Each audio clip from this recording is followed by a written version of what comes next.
Assalamualaikum warahmatullahi wabarakatuh.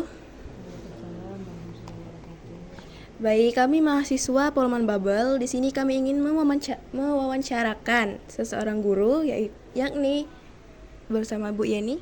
Ya. Di sini kami mengerjakan matkul KWN dan kami dari kelompok 2 untuk materinya tentang korupsi. Pertama-tama perkenalkan, nama saya Sela Hermawan dan Saya Bintang Abdi Nugraha. Saya Muhammad Rizky. Saya Ravando Dwi Al-Ghifari.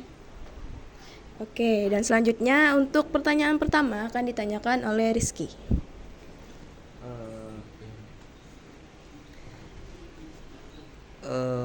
Baik, saya akan menanyakan tentang sebelumnya bagaimana Ibu mendefinisikan korupsi. Korupsi ya. Baiklah, korupsi kalau itu menurut pribadi Ibu ya, mungkin juga sama, penyelewengan atau penyalahgunaan keuangan negara. Nah, itu biasanya dilakukan baik di instansi pemerintah, sekolah ataupun perusahaan yang tujuannya untuk kepentingan pribadi ataupun kepentingan orang lain. Oke. Baiklah, jika dibandingkan dengan negara lain, bagaimana menurut Ibu tingkat korupsi di Indonesia? Apa yang membedakannya? Tingkat korupsi di Indonesia dibandingkan dengan negara lain maksudnya itu ya. Kalau menurut Ibu ya, tingkat korupsi di Indonesia itu termasuk tingkat tertinggi nih, karena ada survei dari 180 negara 180 negara, kita Indonesia itu pada tingkat 100 ke 45 tertinggi. Jadi termasuk kita tingkatnya tertinggi gitu ya. Nah, untuk membedakannya antara negara lain, mungkin bedanya hanya pada letak hukum gitu ya. Kalau kita korupsi di Indonesia itu termasuk dalam hukum pidana. Nah, kalau di negara-negara lain mungkin mereka tidak termasuk dalam hukum pidana. Hanya itu aja bedanya. Kalau menurut pribadi Ibu yang menanggapi gitu ya. Oke. Untuk pertanyaan selanjutnya akan ditanya oleh Ravando. Baiklah Bu, selanjutnya bagaimana faktor utama apa yang bisa menyebabkan korupsi ini Bu, menurut Ibu? Faktor utama itu ya. Salah satunya faktor itu yang menyebabkan korupsi di Indonesia itu pertama tidak adanya keimanan, pertama sekali iman ya. Yap. Kalau dengan adanya iman otomatis mereka akan takut dengan perbuatan yang dilarang gitu ya. Yang kedua faktor ekonomi. Ketiga bisa juga faktor dari keluarga, misalnya keluarga itu dari istri yang mendorong suami mengikuti gaya hidup yang tinggi, sementara penghasilan kita tidak sesuai dengan penghasilan suami gitu. Jadi itu dorongan dari keluarga. Itu tadi antaranya faktor ekonomi gitu ya. Kemudian Bu, dari pertanyaan yang tadi, bagaimana korupsi ini bisa mempengaruhi kepercayaan di lingkungan masyarakat? Menurut Ibu bagaimana? Kepercayaan. Kalau menurut Ibu masyarakat, ini dari masyarakat ya. Kepercayaan masyarakat dengan hukum Indonesia itu kita sudah tidak percaya lagi nih. Terutama pada jaksa dan hakim. Karena kenapa tidak percaya? Karena kalau dilihat dari kejadian-kejadian di revisi ataupun sering disiarkan itu ya, sepertinya hukum itu hanya berlaku kepada rakyat kecil nih. Kalau kita rakyat untuk orang yang berkuasa, hukum itu hanya sekedar berlaku sebagai apa ya? Tidak semestinya yang harus mereka dapatkan. Misalnya harus hukumnya kalau kita korupsi ini 30 tahun penjara. Ternyata dengan sogokan ke hakim dan jaksa bisa jadi berkurang. Bahkan bisa jadi hukuman itu tidak berlaku bagi orang berkuasa. Sementara kalau kita rakyat kecil mencuri ayam saja masuk penjara sampai bertahun-tahun gitu ya kan. Nah, sementara korupsi itu lebih besar loh. Karena kalau misalnya mencuri itu hanya merugikan satu orang. Tapi kalau korupsi itu beribu dan beratus orang yang mereka kelabui, yang mereka jahati gitu ya. Nah, itu aja untuk ininya. Ya. Selanjutnya akan ditanyakan oleh Bintang. Baiklah, saya ingin menanyakan untuk beberapa contoh tentang korupsi di lingkungan pendidikan. Boleh disebutkan beberapa contoh tentang korupsi di lingkungan pendidikan? Di lingkungan pendidikan.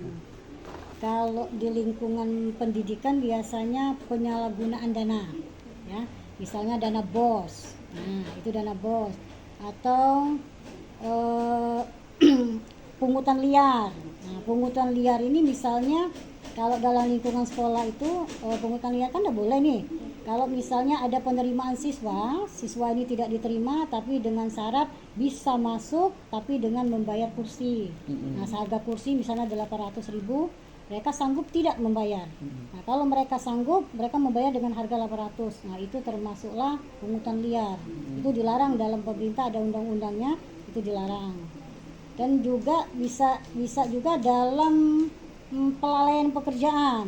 Misalnya nih, kalau kita bekerja tapi tidak melaksanakan kerja, misalnya dia pekerjaan dia, tapi orang lain yang mengerjakan, itu juga termasuk salah satu korupsi waktu. Nah, itu termasuk salah satu korupsi. Kalau untuk di lingkungan pendidikan, hanya itu kalau di pendidikan. Oke, selanjutnya, apakah Ibu pernah menyaksikan? Jika iya, boleh diceritakan, Bu. Maksudnya di sekolah kami Iya. gitu. Bebas sih, Bu. Kalau di sekolah kami alhamdulillah tidak ada. Tapi kalau untuk mendengar berita-berita itu ada salah satu sekolah di kabupaten kita Babel, tapi tidak usah saya sebutkan gitu ya. Ada sampai seorang guru SD di instansi UPTD SD itu seorang kepala sekolah bunuh diri gara-gara dia mengkorupsi dana BOS. Nah, karena mungkin ketakutan ataupun karena tidak mampu mengembalikan uang, akhirnya dia bunuh diri. Cuma itu yang ibu tahu. Oke, terima kasih, Bu. Oke, untuk selanjutnya, berdasarkan pengalaman dan pengetahuan Ibu, apa solusi paling efektif yang dapat diterapkan untuk memberantas korupsi di Indonesia? Di Indonesia itu untuk siapa tuh? Untuk semua atau untuk anak-anak muda gitu ya? Untuk semua sih, Bu. Untuk semua. Solusinya salah satunya dari diri kita sendiri dulu ya. Mengikuti kemampuan yang ada pada diri kita dan kita banyak-banyak bersyukur dengan apa yang sudah kita miliki dan kita bersyukur dengan apa yang sudah kita raih. Jadi jangan mengikuti gaya hidup orang lain, mengikuti kemampuan orang lain tidak sesuai dengan kemampuan kita sendiri. Karena kalau perbuatan jahat, perbuatan yang tidak benar, ibarat kata peribahasa, sepintar-pintar kamu menyimpan bangkai, pasti akan tercium juga. Dan ini saran ya, kalau bisa hukum di Indonesia itu pakailah hukum yang kejam gitu ya, sama dengan hukum Cina. Kalau hukum di Cina itu mereka menerapkan hukuman mati bagi para koruptor. Jadi maka negara Cina itu bisa maju. Kalau kita kan berkembang terus tapi tidak maju-maju. Ya. Nah, kalau negara Cina ada berapa negara tuh yang menerapkan hukuman mati bagi para koruptor? Ya, Korea, ya ke Pakistan kalau tidak salah. Nah, itu mereka menerapkan hukuman mati bagi para koruptor. Jadi mereka mempunyai rasa ketakutan.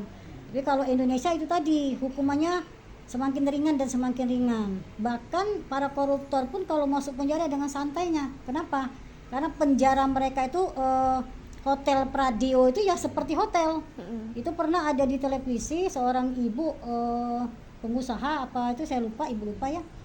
Penjara beliau itu pakai spring bed, ada TV, ada tempat apa namanya alat makeup itu, meja make up. Nah, bahkan ada juga penelitian dari polisi itu ada tingkat-tingkatannya, ada tempat karaoke ya, ada tempat bermain tenis. Jadi mereka merasakan ya benar-benar hotel, bukan hotel Pradio gitu ya kan.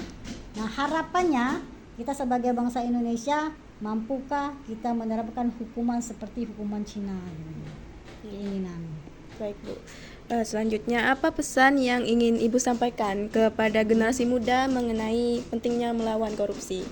Pesannya yaitu tadi dari diri sendiri, ingat bertakwalah kepada Tuhan. Yang kedua, ikuti kemampuan kita yang ada dan banggalah dengan prestasi yang kamu raih dan jangan mengikuti gaya hidup yang tinggi.